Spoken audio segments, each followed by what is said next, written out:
Hey there everybody, Parasite here, and welcome back to Let's Play Metroid Dread. In the last episode, we finished up our item roundup.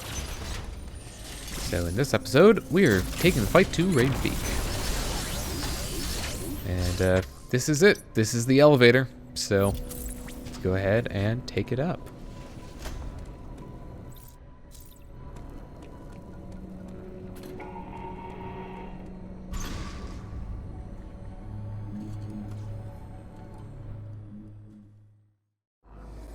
Huh. Wasn't expecting that here. Uploading data. It appears your Metroid DNA has caused you to become a Metroid. Ordinarily, this would have happened immediately after the DNA transplant. Your Thoha genes must have slowed down the process. They were the only tribe capable of controlling the Metroids. Though you possess their DNA, you are not a Thoha. Your physical prowess suggests that you must also possess Mockin DNA. Metroids are programmed to identify Mockin as enemies. This suggests one thing to me. It is very probable that your metamorphosis occurred as a result of Raven Beak's attack. His presence awakened the Metroid's killer instinct. Since then, your metamorphosis has accelerated. It can no longer be controlled. You are now a Metroid, Samus. Your very existence poses a grave threat to the galaxy. However, there is no need to fear. You can still contribute to galactic peace. You need only use your new powers correctly. You have followed my instructions faithfully so far. Continue to do so. It's that simple. I consider your performance here on ZDR highly satisfactory, as I hoped. It has even awakened your Metroid powers. I was right to let you live during our first encounter. That one glimpse you showed told me everything. Submit and offer up your power. My plan is the only way to bring order to the galaxy. Fulfill your destiny, Samus. This is an order. Disobedience will not be tolerated.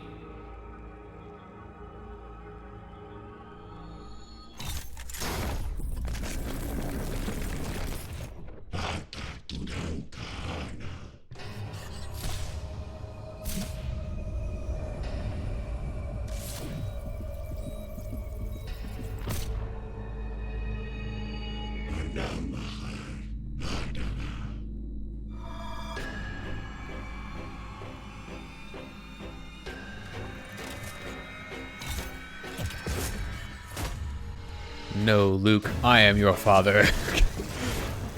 Alright, so we are fighting Raven Beak now.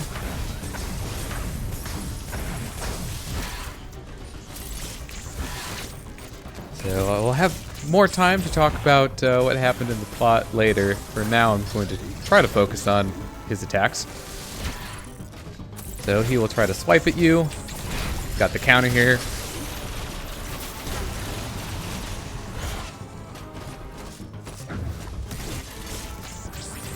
You can also launch this black ball here. Just destroy that with missiles. I think regular beams do work, but they're less effective.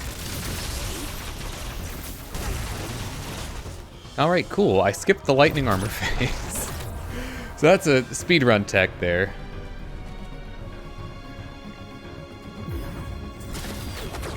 So we're into phase 2 now. But he's flying. So he's gonna have a new suite of attacks here.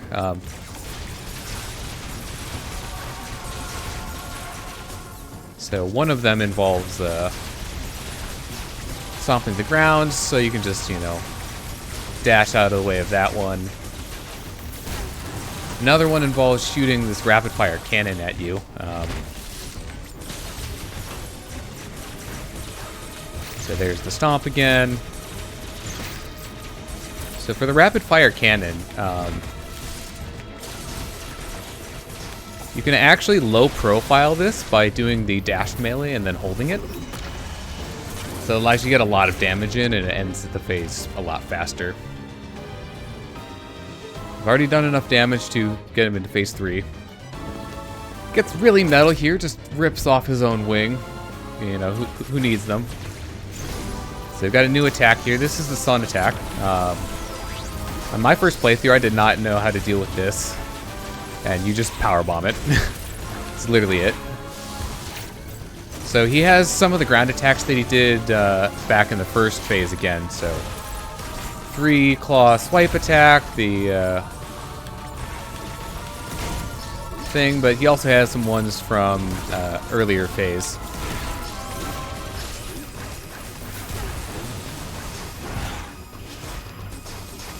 And we'll just take the counter here.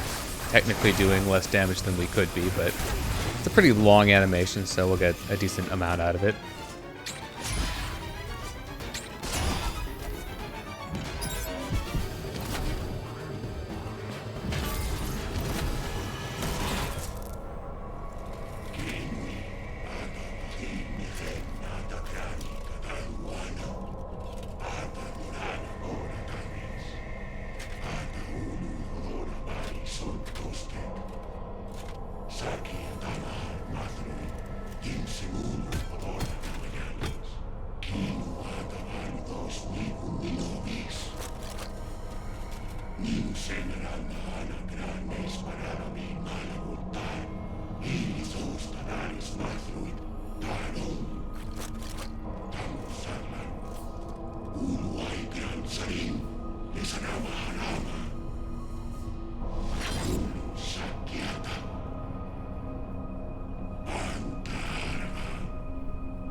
I remember when I got to this point on my first playthrough, and I was just exasperated. It's like, it's not over yet, there's more. And good news is, this section's not that hard. Just, 1, 2, 3, 4, 5, 6, 7. Alright, I'll just start charging here. All you have to do in this segment, just hold the Y button. Excuse me. Apparently I waited too long. Look, if you want to be safe, you can just hold the Y button from the very beginning. If you wait too long like I did, apparently, it was not late enough, so. But, yeah, I remember getting this section. I didn't realize what to do initially.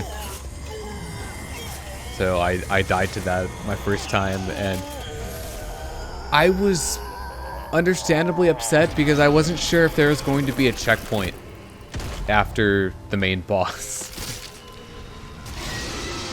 And fortunately there is, because, this is a, kind of a cheap death if you do manage to die from it. But as long as you have the beam going when Raven Beak kind of rears up like this, you're fine.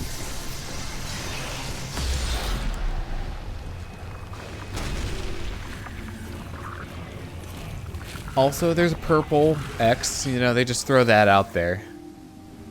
I have no idea what abilities it might have.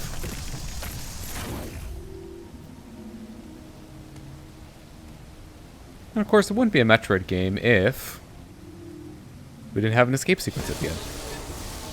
Not exactly sure how we make the planet blow up here, but obviously we do need to make it blow up. Because we can't let the X escape.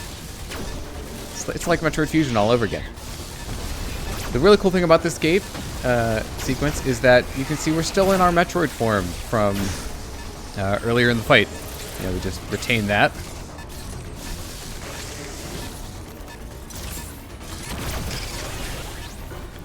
So we are actually invincible. We can still get knocked back by things, but we cannot die, aside from letting the time run out. And we also have a hyper beam. At least I think that's what it's supposed to be. It destroys pretty much anything and everything.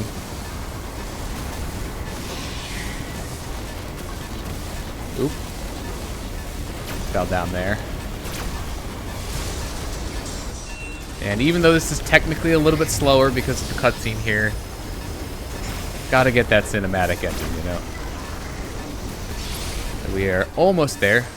See if I can do a fancy thing. Nope, I could not do the fancy thing. Backup fancy thing? Hey, I got it. Pretty tight timing on getting that Shrine Spark off. So, you will drain the ship of its energy.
So what a game. There's so much stuff to go over in that finale, and it really does not feel like it was only 13 minutes. I mean, less if you consider some of the gameplay, but the game throws a lot of information at you, so I'll just try to take it in order. So obviously before this you knew that Samus had Chozo DNA. I mean, if you know anything about the lore, you'd know that. But they didn't really get into what kind of DNA it was. So this game adds that, you know, she had two different flavors of DNA, Thoha DNA, which is I think from Grey Voice, and then, you know, they added in the fact that she also received the Warrior Chozo or Mockin DNA from Raven Beak. So there's a joke going around now that, you know, Samus has like multiple dads. You know, some of them being Chozo. You could consider, you know, the human Adam a father figure as well. But Raven Beak, I really feel, was the perfect villain for this game. You know, especially considering the setup that they did in Samus Returns.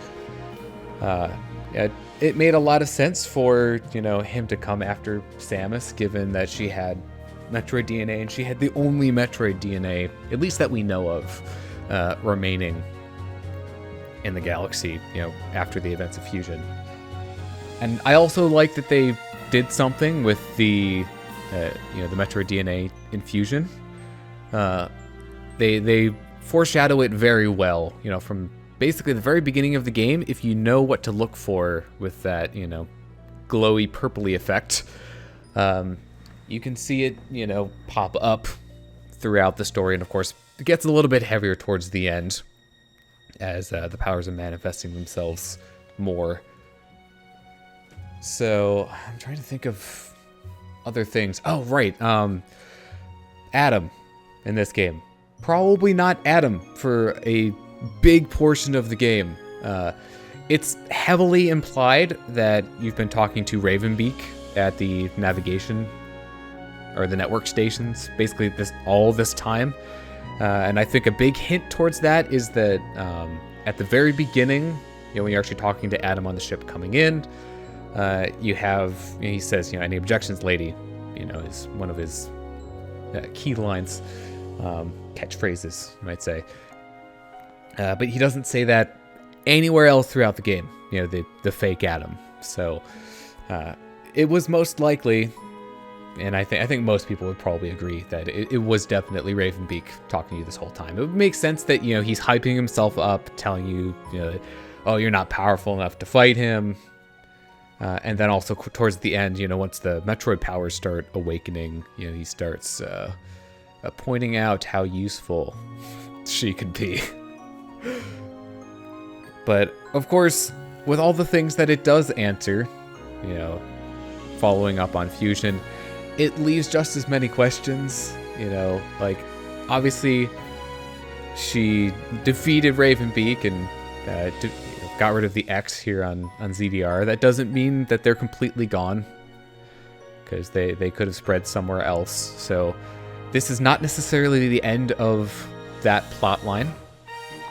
But of course, she has the Metroid powers now, and she went full Metroid at the end of the game here, and it is, it's shown that the Red X parasite at the end, hello, was able to transform her back. So it's really interesting to leave off on that, because if she does exterminate all of the X, and then she goes full Metroid at some point in the future, it's possible that she might not be able to transform back. And we also don't know, to what degree she has control over the power. I assume she could probably use it, with some control, but if she lost control, then maybe the full Metroid would happen again. But we are reaching the end of the credits. And actually, I knew going into these credits that I was going to have enough to talk about, just from a lore standpoint. I haven't even talked about the project yet. We'll get to that in just a moment. But for now, we get to watch the after credits. It's not anything super important, just the view of Samus. You did it. You finished the game.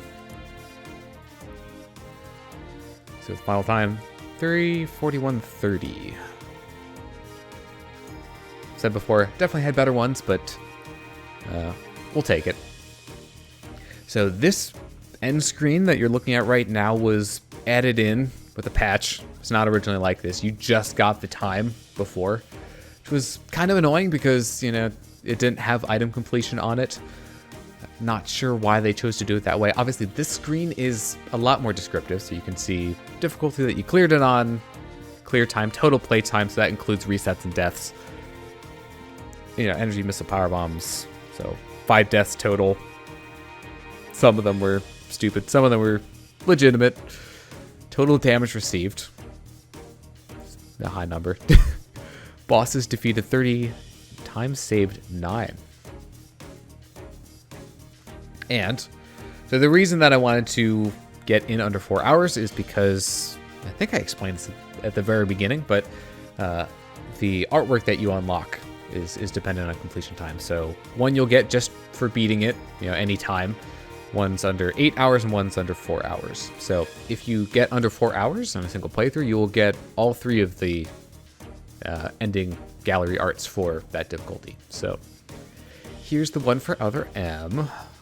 They're all based around a given game. So on hard, it's Other M Fusion. Looking at it right now. Got the SAX coming in. Some other X parasites. And then the Metroid Dread one.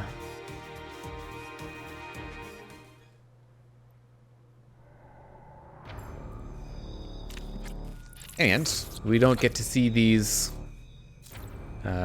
when we view the ending, because I think they're not strictly tied to the ending itself. But for getting 100% completion, we get the Chozo Archives gallery images here. And then the ending rewards that's filling in, these are the hard mode difficulty ones. I think this is the anytime, 8 hours and 4 hours. We'll go back and look at the Chozo Archives now. So these have some, plot details prior to Samus's appearance on the planet. So this is Raven Beak dealing with the broken Emmy. Them capturing, restraining Kraid. So those are the Chozo warriors that we fought in that one. Got Quiet Robe, and that's Experiment Z57. Right there. And so here, we've got the Mawkin in the armor. Obviously, Raven Beak up top. I believe the 3 brown-colored Chozo are supposed to be Thoha. And it looks like they're feeding them to Drogiga. Then here you've got, that's Corpius. So, looks like it was originally native to Gavaran, and they must have relocated it to Artaria. And then, so that on the left there, that one is infected by the X. So this is probably them doing experiments, testing to see if they could make themselves stronger using the X parasites. Then here we've got Raven Beak and Quiet Robe looking at the Emmy, and I think from the readouts, it's probably programming them to target Samus and extract her DNA. And there you've got the Golden Chozo Warrior up on Hanubia. And this last one, if I zoom out, so each of these corresponds to getting 100% items in a given area. And I don't know exactly which area corresponds to which one. This last one, the 9th one, is for getting 100% overall. So a nice collage of a bunch of elements from throughout the Metroid series. So Raven Beak, Mother Brain's 3rd form in Super Metroid. Adam on the far right. So you got some Metroids, Samus, the Metroid Queen, the back left, of course Ridley, and Quiet Robe. That's all the stuff that we got for beating it on 100% hard. So with that, I guess I'll give my thoughts on the project here quickly before wrapping up this episode. So I had a lot of fun playing this. I enjoyed playing this game a lot. I was expecting to die a few times probably, this just being hard mode and things doing a lot of damage in general. So the places where I died for the most part are probably where I expected to die. I mean, obviously I didn't expect to die to Raven Beak, but funny mistakes do happen. But it was not the easiest one to play through live in terms of I probably could have done a better job on my notes. Making them a little less ambiguous, and we got through it. There were just a few hiccups here and there, like that one routing gaff in Gavaran. So this, of course, is not the end of the project, though. We've got the 2nd playthrough to do. So just to do a quick refresher on what that's going to be, since it has been a while since I talked about both of those. 2nd run here is just going to be going through the game on normal, basically as fast as possible. I will be doing basically as many sequence breaks as I can reasonably stuff into a single run. So showing off just how crazy you can break the game. And these aren't necessarily the craziest ones, but yeah, I think it's a pretty fun showcase of some of the things you can do. So look forward to that. So that'll be starting in the next episode. So with that being said, that's about all I have to say for now. So thank you for watching this episode of Let's Play Metroid Dread. I've been Rex Parasite, signing out.